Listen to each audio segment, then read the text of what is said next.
Police say they got a call around 10 o'clock last night from an employee who was closing up shop right here at Krieger's warehouse. Now, if you have any information on what may have happened here in Merrill, you are asked to contact the police. Well, Courtney, it is absolutely beautiful out here, and quite frankly, it's a full house. Let's take a quick look behind me. You'll see dozens of kids and their families are enjoying their free time here at Kaiser Pool. This may look like an everyday bottle of sunscreen, but twist off the cap, and it's a flask. Officials say objects like this can be purchased right here in Marathon County. Well, Allie, fresh food like this comes from the farm here to the grocery store and then hits your table. Things wrapping up here in downtown for Chalk Fest. I was actually here at the 400 block this morning, and it was so full that it was hard to move around. Since making the move here to MIS, the show has more than doubled in size. In fact, it has more than 1 million lights this year. Jasper can't aggravate his condition by getting excited, so he's confined to this small area to stay calm. Stevens Point Police Department looks to add 4 new patrol officers and 1 new drug officer to its force.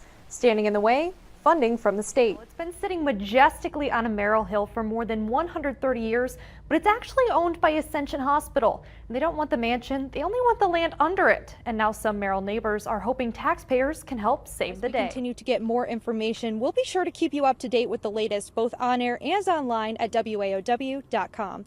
Live in Rothschild, Madison Humphrey, News 9 WAOW. Imagine water flowing freely out of your sink, but you can't drink it.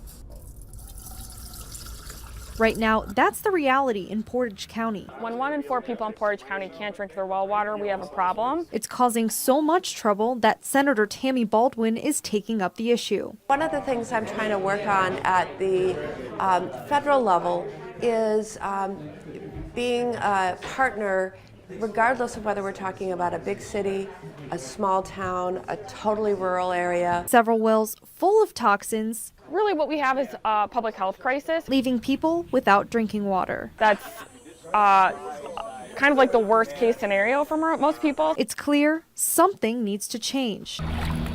But toxin-free water can't just happen like that. Most don't have the local wherewithal in terms of funding to just go out there and change out those lead laterals. Here in Portage County, we've been talking about how to reduce nitrates in our water systems. There are a lot of private wells that haven't been remediated yet. An issue discussed at a table that elected officials hope to soon take straight to the wells. He really is awesome. And apparently, the feeling is mutual. It's a great group of people. It's never boring. It's always fun. And that's why when he started hanging out here at Adaptive Communities, well, he couldn't stop. You get to hang out and, tell jokes and, have fun. Honestly, Eric has helped us out amazingly. He's come in from his own time and to help our members, and he comes in quite often and socializes and teaches them. They want to talk. They want to tell you how their day is, and so it's just a really good, positive environment. I really enjoy being a member of the center. It has given me self-confidence, and I thoroughly enjoy it. And when word got out about this friendly cop with the Pied Piper following, he made the cut for a big national contest. In fact, he's made it to the top 3 in the nation. And if he wins, it'll mean $5,000 to help his friends even more. I'm just excited to be able to present her a check for whatever amount it is to assist in her funding for the year. But he still has to win, and the voting is happening online. You can be sure he's got all these votes in the bag.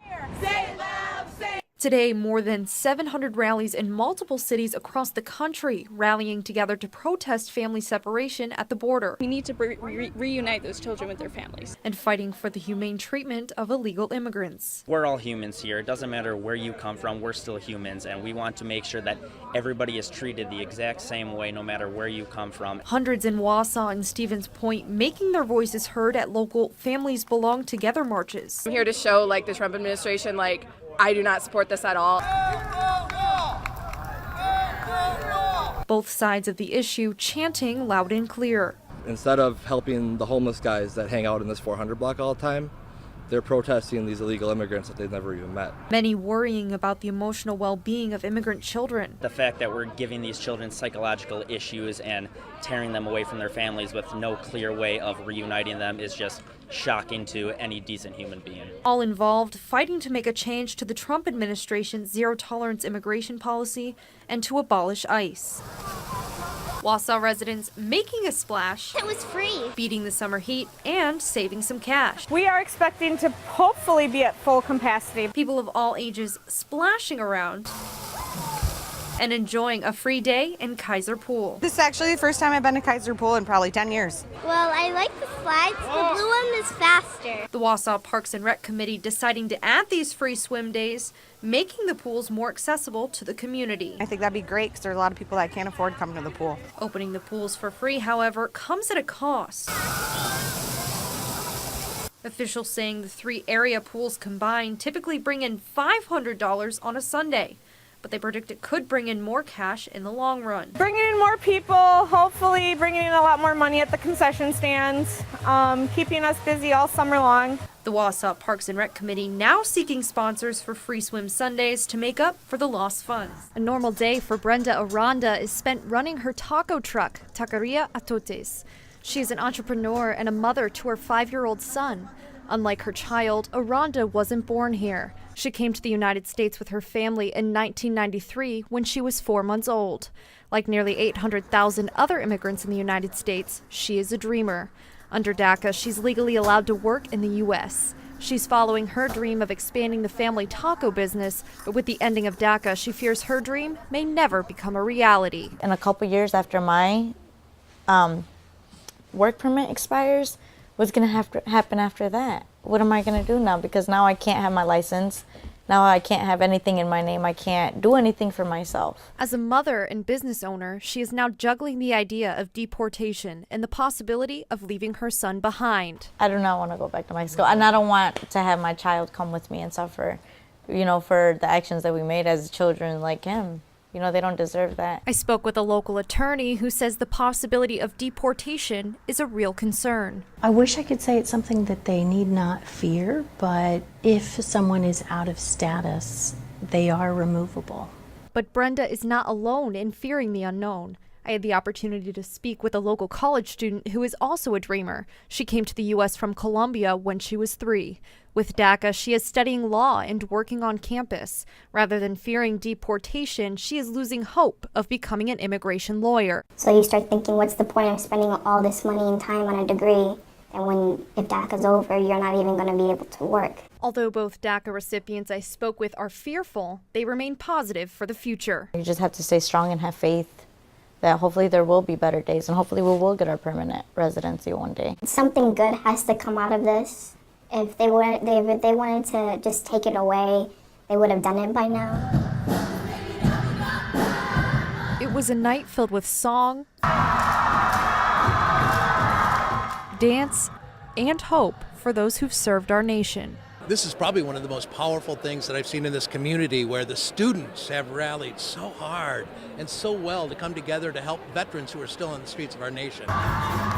21 student organizations performed at this year's Songfest to raise money for Veterans Matter, an organization committed to keeping our nation's heroes off the streets.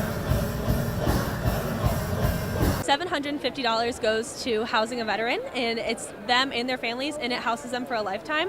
So such a little amount can actually change someone's life completely. That means there's a child sleeping in a car tonight, cuddled against his mom because he's freezing outside, who will be in a home because of the students.